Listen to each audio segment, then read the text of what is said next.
मङ्गलं पञ्चपरमेष्टि मङ्गलं तीर्थङ्करं मङ्गलं विश्वजिन्धर्मं मङ्गलं वीरशासनं यस्य स्वयं स्वभावाप्तिरभावे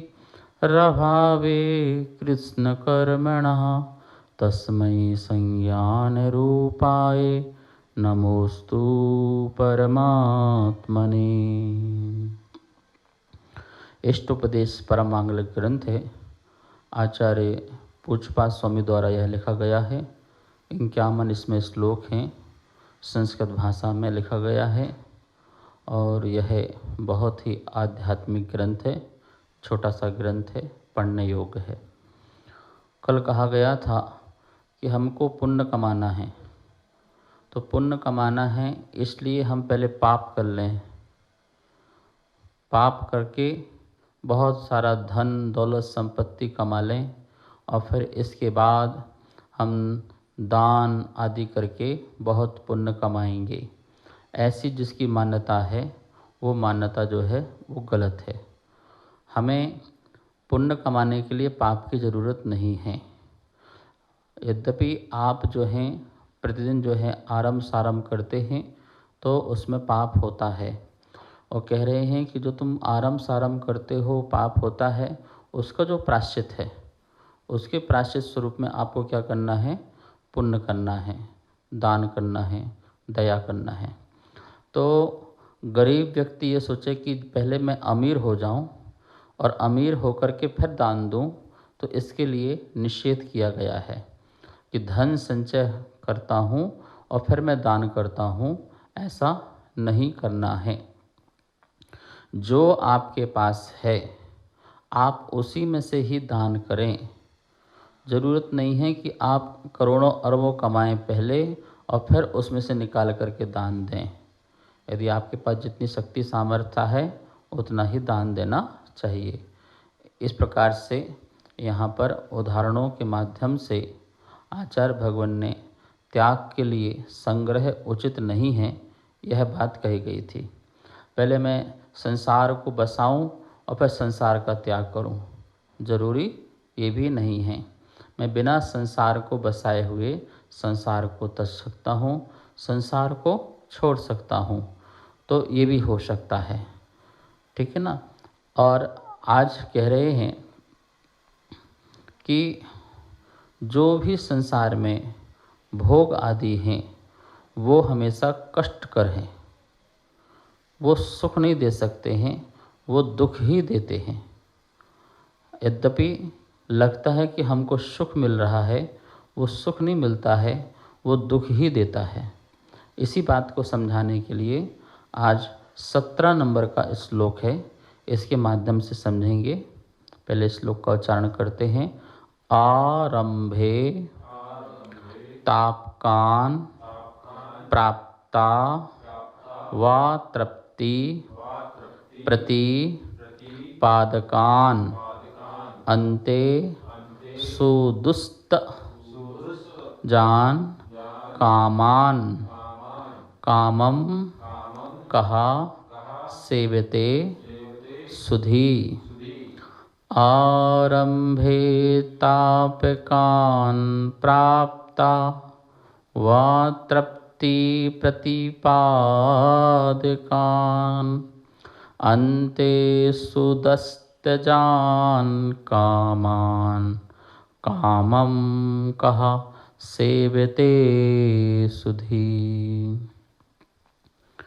कामान जो विषय भोग, आरंभे आरंभ में, तापकान ताप को, प्राप्ता प्राप्त कराते हैं, वा तृप्ति और अतृप्ति को तृष्णा को, प्रतिपादकान बढ़ाने वाले, तथा अंत में सुदस्तजान बहुत कठिनाई से छूटते हैं, ऐसे कामम काम को कहा कौन सुधी बुद्धिमान पुरुष सेवते सेवन करेगा।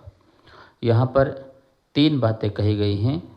एक तो जो प्रारंभ में ही दुख दे।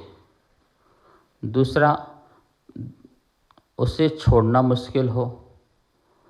तीसरा, अतृप्ति हो किसी चीज़ को। जैसे अपने रसगुल्ला है, तो रसगुल्ला बनाना कितना कठिन काम है, ठीक है ना। तो पहले वो उसके बनाने की विधि बड़ी कठिन, चलो वो बन गया तो उसे आपने खा लिया तो उससे अपन को तृप्ति नहीं मिली, पुनः बार बार उसको खाने की इच्छा होगी, ठीक है ना। और फिर छोड़ना उसे बड़ा कठिन होगा। एक बार खाने के बाद फिर छोड़ना कठिन होगा। किसी को मीठा बड़ा पसंद होता है, तो मीठा जो भी सामग्री है उसको बनाना कितना कठिन है, ठीक है ना। कोई भी मीठी सामग्री है उसको बनाना कितना कठिन है। तो जो शुरू में ही कष्ट देता हो उसको बनाने में कितना कष्ट व्यक्ति को लगेगा, और फिर खाने के बाद तृप्ति नहीं मिलेगी, अतृप्त रहेंगे। तीसरा, फिर उसे कालांतर में छोड़ना बड़ा कठिन है, बहुत कठिनाई से छोड़ा जाता है। तो कह रहे हैं ऐसे भोग को कौन सुधी, कौन विद्वान, कौन जो ज्ञानी आत्मा है उन्हें ग्रहण करेगा। ये सब जानने के बाद, ये समझने के बाद ज्ञानी ऐसे भोगों में अपने को नहीं रखेगा।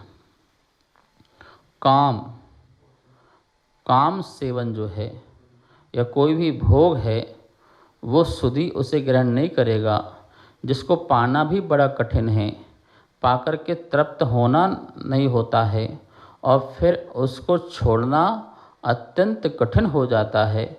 ऐसे भोगों को भी संसारी प्राणी तो ग्रहण कर लेता है, लेकिन ऐसा कौन ज्ञानी होगा, ऐसा कौन सुधी होगा, पुरुष होगा जो इसे ग्रहण करेगा।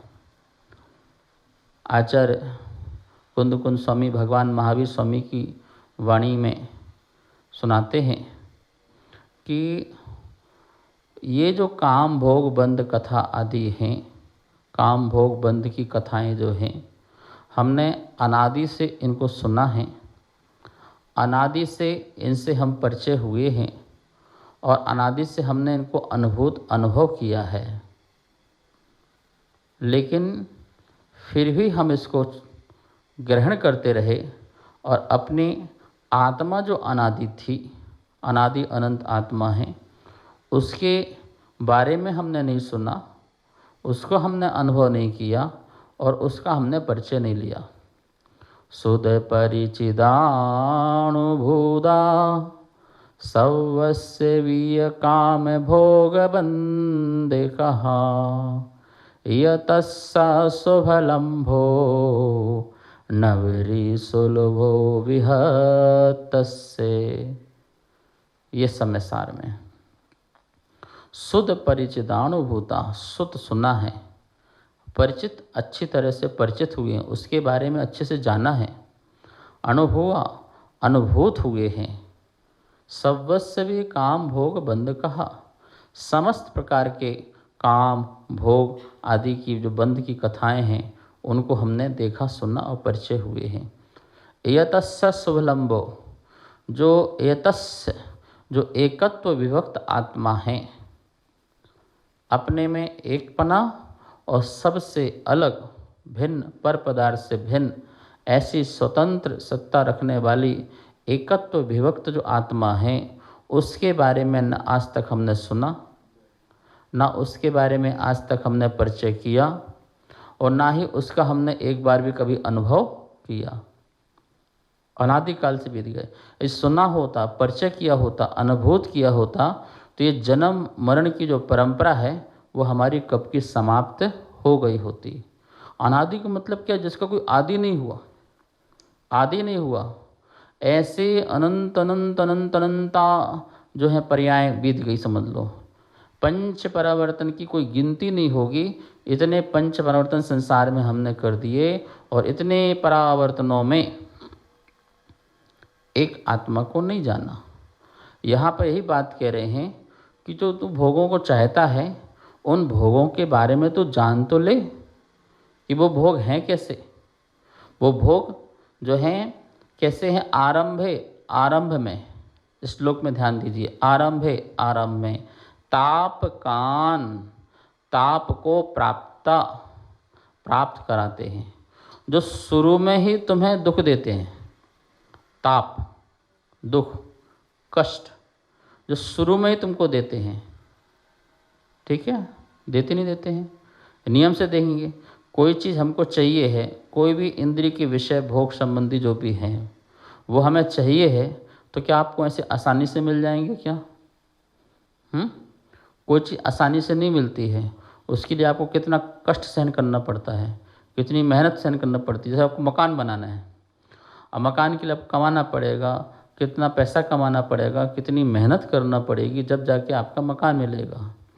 अब मकान मिल जाने के बाद भी क्या आपकी इससे तृप्ति हो जाएगी क्या?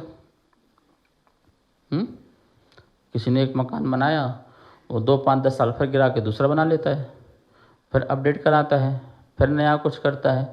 तो बोले कि एक तो आरंभे तापकान प्राप्तः, कामान जो विषय भोग हैं, कामान विषय भोगों में आरंभ में ही, शुरू में ही, स्टार्ट में ही तापकान प्राप्तः, जो ताप देता हो, जिससे ताप प्राप्त होता हो, जिससे दुख प्राप्त होता हो, तो दुख को प्राप्त कराते हैं विषय भोग। फिर अतृप्ति, संधि निकलेगी, प्राप्तौ अतृप्ति, ठीक है ना। तो अतृप्ति को मतलब तृष्णा को, जो तृप्ति ना हो वो तृष्णा। प्रतिपादकान, बढ़ाने वाला, जो तृष्णा को बढ़ाने वाला है। नियम से कोई भी 5 इंद्रिय के विषय आपको जच गए, आपको अच्छे लगने लगे, तो नियम से वो आपको अतृप्ति का कारण बनेंगे। जैसे खाने पीने के पदार्थ आपको अच्छे लगने लगे, कुछ चीज़ सुनने के पदार्थ आपको अच्छे लगने लगे, कुछ चीज़ पदार्थ आपको देखने के अच्छे लगने लगे, कुछ पदार्थ आपको सूंघने में अच्छे लगने लगे, कुछ पदार्थ आपको छू करके स्पर्श करके अच्छे लगने लगे। तो ये सारे के सारे 5 इंद्रिय संबंधी जो पदार्थ हैं, जो आपको अच्छे लगने लगे हैं, उन पदार्थों को छोड़ना बहुत दुर्लभ है। एक व्यक्ति थे, वो बोलते थे कि मुझे पापड़ नहीं मिलेगा तो मैं भोजन नहीं करूँगा। तुम कितने प्रकार की व्यंजन बना के रख दो उसके लिए, लेकिन तुमने यदि पापड़ नहीं दोगे तो भोजन नहीं खाते थे वो। मतलब कि उनकी पूरी आसक्ति, जिह्वा इंद्री जो है पापड़ पर अटकी हुई थी, ठीक है। ऐसे कोई लोग जो होते हैं गाने के शौकीन होते हैं, बिना गाना सुने वो ना पढ़ते हैं, ना लिखते हैं, ना कोई काम करते हैं, तो वो उसके शौकीन होते हैं। कुछ टीवी के, मोबाइल के देखने के शौकीन होते हैं। तो ये एक एक इंद्रियों के अनंत अनंत विषय हैं माता जी, एक एक इंद्रियों के अनंत अनंत विषय हैं। और बोले कोई अनंत अनंत विषयों में, कितने विषयों में फंसा होगा, तो उन विषयों को पाने के लिए क्या होता है, वो जो है वो छोड़ नहीं पाता है, फिर मिल नहीं पाते। मान लो कोई व्यक्ति है और उसे कोई कन्या पसंद आ गई, तो उस कन्या को प्राप्त करने के लिए वो व्यक्ति जो है कितने प्रकार से अपने उपाय लगा देगा, कितना पैसा खर्च कर देगा, कितना सुबह से शाम तक इसी काम में लगाए रहेगा। और जैसे तैसे 2, 5, 10 साल में वो कन्या उससे मिल भी गई, तो वो कन्या को पाकर के वो भी तृप्त नहीं होता है। तो तृप्त हो जाता हो, खुश हो जाता हो कि चलो अब तो ये हो गया, ठीक है, बढ़िया। इसके बाद भी उसका जो मन चंचल है वो भटकता रहता है। जैसे कि भौरा है, भौरा को भूख लगी है और वो फूलों को चाहता है, फूल ना मिले, यदि उसको फूल मिल भी गया तो उसने उसका पराग ले लिया, तो उससे तृप्त नहीं होता वो। फिर दूसरे फूल में बैठता है, तीसरे फूल में बैठता है, चौथे फूल में बैठता है, हर फूल में बैठ बैठ करके पराग को ग्रहण करता रहता है। ऐसे ही कामी पुरुष की स्थिति होती है, विषय भोगी पुरुष की स्थिति होती है कि वो एक चीज़ से तृप्त होता ही नहीं है। वह कन्या को प्राप्त करने के बाद भी अतृप्त है। तृप्त मतलब तृष्णा उसकी बढ़ी हुई है, तृप्ति नहीं हुई है। और चलो छोड़ दो, तो फिर बोले छोड़ना भी मुश्किल होता है, मतलब उसको त्याग करना भी मुश्किल होता है। तो ये तीन बातें हैं जो पांच इंद्रिय स्पर्शन, रसना, घ्राण, चक्षु और श्रोत, ये जितने भी विषय हैं, इन सारे समस्त विषयों को पाना भी कठिन है और इससे तृप्त होना भी कठिन है और इसको छोड़ना भी कठिन है। भोजन कितने लोगों ने छोड़ दिया? आपको रसगुल्ला अच्छा लगता, आपने कब से खा रहे हो? महाराज हम तो रोज़ ही खा लेते हैं। तो पेट भर गया आपका, अब तो मत खाओ। अरे तुम अनंत काल तक भी खाते रहोगे, तब भी तुम तृप्त नहीं होगे। और जब छोड़ने की बात कहेंगे भाई इसको छोड़ दो भाई, अब तो छोड़ा भी नहीं जाएगा। घर छोड़ने की बात करोगे नहीं छोड़ पाएंगे, बस छोड़ने की बात कहोगे नहीं छोड़ पाएंगे। मतलब इतने सारे अनंत विषय हैं, फिर उन विषयों को छोड़ा नहीं जाता है। मोक्ष मार्ग में कितने लोग निकल पाते हैं? हजारों लोग प्रवचन सुनते हैं, कितने उपदेश सुनते हैं, वाह वाह करते, वाह बहुत सुंदर, बहुत बढ़िया, गजब, मज़ा आ गया, ये सारे कहते कहते थक जाएंगे लोग। लेकिन जब छोड़ने की बात करो, नहीं लगता तो अच्छा है गुरुजी, सुनाते तो बहुत अच्छा हो, प्रवचन तो बहुत अच्छा लगता है, तो छोड़ दो भाई। नहीं नहीं नहीं, छोड़ नहीं पाएंगे महाराज, इतनी ठंडी कौन सहन कर पाएगा, हमसे वस्त्र नहीं छूटेंगे, हम इतनी गर्मी कौन सहन कर पाएगा, हम ये जो है साधन नहीं छोड़ पाएंगे। फिर छूटते नहीं माता जी, वो छोड़ नहीं पाते हैं, तो चाहे कर भी नहीं छोड़ पाते। क्यों? क्योंकि वो इतने आसक्त हो जाते हैं उन विषयों में। तो बोल रहे हैं कि हे ज्ञानी, कहा सुधी, कौन सुधी, कौन ऐसा पुरुष होगा जो कामम सेवते, ऐसे काम का सेवन करेगा, ऐसे भोगों का सेवन करेगा जिन भोगों को पाना बड़ा कठिन है, जिन भोगों से तृप्त होना बड़ा कठिन है और जिन भोगों को छोड़ना भी बहुत कठिन है। तो ऐसे भोगों को कौन पुरुष जो होगा इसे ग्रहण करेगा, ज्ञानी पुरुष जो है ग्रहण करेगा। कार्यक्रम पाठशाला के पुण्यार्जक थे श्री दिगंबर जैन मंदिर, लोधी कॉलोनी, दिल्ली।